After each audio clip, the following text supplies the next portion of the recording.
నమస్తే. ఇన్నాళ్ళు నన్ను సపోర్ట్ చేస్తూ, ఎంకరేజ్ చేస్తూ మీ ప్రేమని నాకు అందిస్తున్న ప్రతి ఒక్కరికి కృతజ్ఞతలు. అలాగే ఈ వీడియో కూడా ఖచ్చితంగా మీకు ఉపయోగపడుతుంది. లైక్, షేర్ అండ్ సబ్స్క్రైబ్ చేసి మీ సపోర్ట్‌ని నాకు అందించండి. అలాగే ఈ వీడియో పట్ల మీకున్న అభిప్రాయాన్ని కామెంట్ సెక్షన్‌లో కామెంట్ చేసి తెలియజేయండి. ఇప్పుడు వీడియోని చూద్దాం. నమస్తే. Welcome to our channel. నేను పద్మిని. ప్రస్తుతంతో పాటు ప్రముఖ ఆధ్యాత్మికవేత్త, వాస్తు జ్యోతిష పండితులు, లలిత ఉపాసకులు, వాస్తు జ్యోతిష శిక్షణ నిపుణులు బ్రహ్మశ్రీ నానాజీ పట్నాయక్ గారు మనతో పాటు ఉన్నారు. మాట్లాడదాం. నమస్కారం అండి. శ్రీమాత్రే నమః. సార్, ప్రతి సారి కూడా ప్రకృతి ఖచ్చితంగా మనకి మంచి మంచి యోగవంతమైనటువంటి రోజుల్ని ఇస్తూ ఉంటుంది. ఎగ్జాక్ట్లీ. అందులో గనక తెలిసి గాని, తెలియక గాని, ఒకవేళ తెలియక కూడా ఒకవేళ మంచి పనులు చేశాము అనంటే దాని నుంచి మంచి ఫ్రూట్‌ఫుల్ గా డెసిషన్ మనకి రిజల్ట్స్ ఇవ్వటం అనేది జరుగుతూ ఉంటుంది. ఖచ్చితంగా జరుగుతుంది. తెలియాల్సిన అవసరం లేదు. అవును. కానీ ఇప్పుడు మనకి ఇంత వాస్ట్ గా పెరిగి ఉంది, యూట్యూబ్ అన్ని తెలుస్తున్నాయి. ప్రత్యేకించి స్పిరిచువల్, మన ఛానల్ స్పిరిచువల్ గా ఉంది కాబట్టి పంచాంగంకి సంబంధించి రకరకాల వీడియోస్ చేసుకోవటం కానీ, ఇట్లా మీరు వచ్చిన పండితుల ద్వారా తెలియజేయించడం కూడా ఇది ఈశ్వర అనుగ్రహంగా ఖచ్చితంగా భావిస్తున్నాను నేను. రేపు 30వ తారీఖు త్రిపుష్కర యోగం రాబోతోంది. అవును. ఒకసారి ఈ యోగం గురించి వివరించండి సార్. యోగవంతమైనటువంటి రోజు కాబట్టి ఏమేం చెయ్యాల్సి ఉంటుంది? తప్పకుండా అమ్మా. త్రిపుష్కర యోగం అనేటువంటిది దాన్ని ఎట్లా డిసైడ్ చేస్తారంటే, ఆ రోజున్న వారము, నక్షత్రాన్ని అండ్ అదే విధంగా తిథిని తిథి. బేస్ చేసుకొని చెప్తారు. ఆ రోజున్న తిథి, వారము, నక్షత్రం తీసుకున్నట్లయితే ఆ రోజు ఉదయం 7:05 వరకు షష్ఠి తిథి ఉంది. దాని తర్వాత సప్తమి వస్తుంది. ఉత్తరాషాఢ నక్షత్రము మంగళవారం. ఎప్పుడైనా షష్ఠి మంగళవారం కలిస్తే అదొక గొప్ప యోగం. అందులోని సాధ్య యోగం కలిసి ఆ రోజు చంద్రుడు గనక గురువుచో చూడబడితే ఇంకా గొప్ప యోగం అది. మనకి ఉత్తరాషాఢ నక్షత్రం ఉన్నప్పుడు ముఖ్యంగా గురువు కేంద్రంలో కానీ కోణంలో కానీ చంద్రుడితో ఉన్నప్పుడు పర్టికులర్గా ఏంటంటే ఆ యోగం ఇంకా గొప్పగా పనిచేస్తుంది ఆ రోజు మీరు చేసే ఉపాసన కానీ ఏదైనా కానీ. మరి షష్ఠి రోజు ఉదయం షష్ఠి ఉంది, 7:05 తర్వాత సప్తమి ఉంది. దీనివల్ల కలిగే ఫలితం ఏమిటి, అసలు ఏం చేయాలి? సప్తమిని కూడా కన్సిడర్ చేస్తారా? సప్తమి యాక్చువల్గా ఉదయం పూట ఉంటేనే కన్సిడర్ చేయాలి, బట్ షష్ఠినే కన్సిడర్ చేసుకుంటాం మనం. షష్ఠి మంగళవారం ఇది ఒక యోగం అండి యాక్చువల్గా. దేనికి యోగము అంటే మీరు చూడండి, కొంతమంది ఒక 4 డబ్బులు దాచుకొని ఏదైనా ఇన్వెస్ట్మెంట్ చేద్దాం అనుకుంటారు. ఒక ల్యాండ్ అనో, బంగారం అనో ఏదో కొనుక్కుందాం అనుకుంటారు. ఎందుకంటే వాళ్ళకు ఒక సెక్యూరిటీ లాగా. ఒక గోల్డ్ ఉంది, ఒక 10 తులాలో, 5 తులాలో, 2 తులాలో ఎంతో గోల్డ్ ఉంది. వాడికి ఒక సెక్యూరిటీ, నా దగ్గర గోల్డ్ ఉంది, ఎప్పుడైనా ఆపద ఉందా నాకేం భయం లేదని. లేకపోతే ఒక ల్యాండ్, ఒక సాటిస్ఫాక్షన్ కదమ్మా. ఇప్పుడు నువ్వు ఏం చేసావు, ఏం సంపాదించావు, ఇన్ని సంవత్సరాల నుంచి జాబ్ చేస్తున్నా, వ్యాపారం చేస్తున్నా అంటే ఏదో ఒక ల్యాండ్, ఒక బంగారం, భార్యకో లేకపోతే పిల్లలకి ఏదో బంగారం కొనడమో ఒక సాటిస్ఫాక్షన్ ఉంటుంది.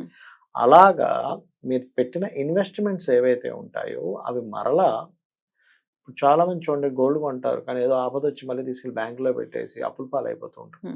అలాగా అప్పుల పాలైన వాళ్ళు బయటపడడానికి మీ యొక్క జీవితంలో అప్పుల పాలు అవ్వకుండా ఉండడానికి ఈ రకంగా త్రిపుష్కర యోగం వచ్చినప్పుడు, షష్ఠి మంగళవారం వచ్చినప్పుడు ముఖ్యంగా సుబ్రహ్మణ్యేశ్వర స్వామి ఆరాధన గనక చేసినట్లయితే 7:05 లోపల సుబ్రహ్మణ్యేశ్వర స్వామి యొక్క అనుగ్రహం లభిస్తుంది. సుబ్రహ్మణ్యేశ్వర స్వామి గురించి అనేకమైనటువంటి పురాణాలు చెప్పినటువంటిది ఏమిటి అంటే, మనం చూడండి ఏదైనా ఒక దేవీ దేవతలకి పూజ చేసేటప్పుడు మనం దానికి సంబంధించిన పంచోపచారాలు, షోడశోపచారాలు రకరకాల వాటితో చేస్తాం. అది మనం మన కోసం చేసుకుంటాం, దేవుడికి ఏం తక్కువ కదా. కానీ సుబ్రహ్మణ్యేశ్వర స్వామి విషయంలో శాస్త్రాలని చెప్పింది ఏంటంటే, కేవలం దర్శనం మాత్రేనా. ఇలా ఫోన్ లో పెట్టుకున్నాము, ఉదయం నిద్ర లేచాము, ఇలా వెంటనే ఇలా చూసుకున్నాము, ఆయన సంతోషిస్తాడు. ఎలా అయితే పుట్టిన పిల్లవాడు ఇలా బయటకు వస్తాడు ఒక్కోసారి, వాడంతట వాడే మంచం నుంచి దిగిపోయి ఒక 2-3 years పిల్లలు చూడండి ఒక్కోసారి, అరే వచ్చావరా అనిపిస్తుంది. మనమేమో మన పనిలో మనం ఉంటాం. అరే ఒక్కోసారి వాడికి ఏదో ఏడుపేదో చేస్తే మనం లోపలికి వెళ్తాం. కానీ వస్తే ఎలా అయితే పిల్లల్ని చూసి తల్లి గాని తండ్రి గాని ఎలా పడతారో సేమ్ యాజ్ ఇట్ ఈజ్ ఆ యొక్క సుబ్రహ్మణ్యేశ్వర స్వామి ఉదయం నిద్రలేచి మనం చూడగానే అలా ఆనందపడతాడు.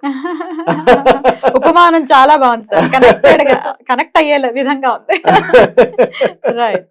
ఓకే, అలా అయితే ఆ రోజు ఏం చేయాలి అంటే, సుబ్రహ్మణ్యేశ్వర స్వామికి సంబంధించిన అష్టోత్తరాలు మనం పూజ గదిలో కూర్చొని చక్కగా ఎర్రటి పుష్పాలు, మందార పుష్పాలు కానీ, ఎర్రటి గులాబీలు కానీ, లేకపోతే కుంకుమతో కానీ సుబ్రహ్మణ్యేశ్వర స్వామి పటము గనక ఇంట్లో ఉన్నట్లయితే చక్కగా పటం పెట్టుకొని ఆ రోజు ఉదయం పూట సంకల్పం చేసుకోండి. చాలా మంది చేసే మిస్టేక్స్ ఏంటంటే, సంకల్పం ఏమి చేసుకోలేదు, పూజ చేసేస్తున్నాను కాదు.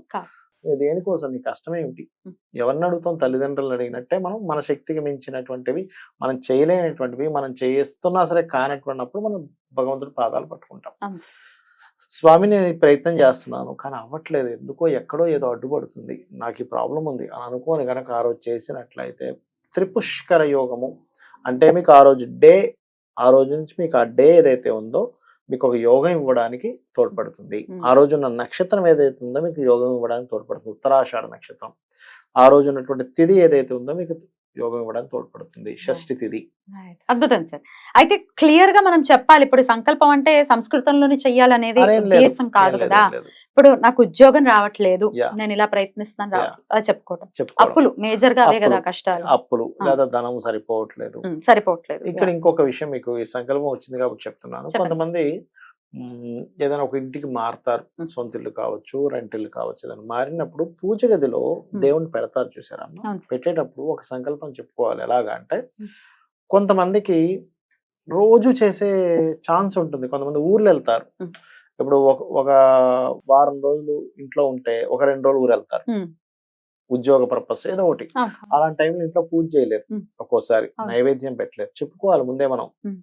ఆ పటం పెట్టేటప్పుడు, స్వామి నాకున్న జీవనోపాధి పరంగా నేను ఒక్కోసారి ఇంట్లో ఉండను, ఓ నెలకు ఒకసారో లేకపోతే 2 నెలలకు ఒకసారో లేకపోతే 15 రోజులకు ఒకసారో టూర్స్ వెళ్ళాల్సి వస్తుంది.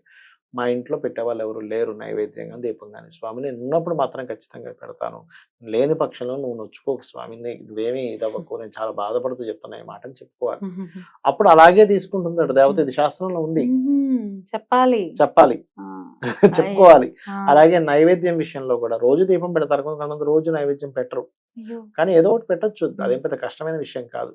కానీ అలా ఉన్నప్పుడు కూడా చెప్పుకోవాలి, కానీ ఏదో ఒకటి పెట్టాలి కదా. ఏదో ఒకటి పెట్టాలి. ఏదో పంచదార అయినా పెట్టకపోతే ఎలా? పెట్టాలి. అంటే నేను అనేది ఏంటంటే ఒక్కొక్కసారి కొంతమందికి పద్ధతి తెలియదు, ఈయన ఏదో ఊరు వెళ్ళాడు దీపం వెలిగించండి రా అన్నప్పుడు, నేను ఇంట్లో లేనప్పుడు వేరే వాళ్ళు పెట్టినప్పుడు వాళ్ళకి కొన్ని పద్ధతులు తెలియకపోవచ్చు, ఒకవేళ నేను ఊర్లో ఉండకపోవచ్చు.